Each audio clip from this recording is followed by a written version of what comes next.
Tai istorija atspindinti jūsų pasitikėjimo praradimą. Jūs praradot viltį. Jūs netikit, kad visata jums padeda.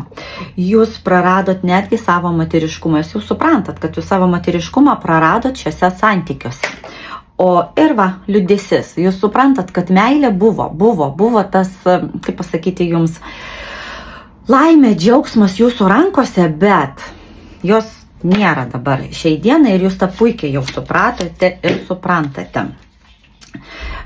Jūs norėjote iš jo nors pakalbėti, nors to ramaus, gražaus pokalbio, taip, bet nesigavo. Va žiūrėkit, nesigavo. Kodėl? Nes iš jo pusės nėra jokio stabilumo.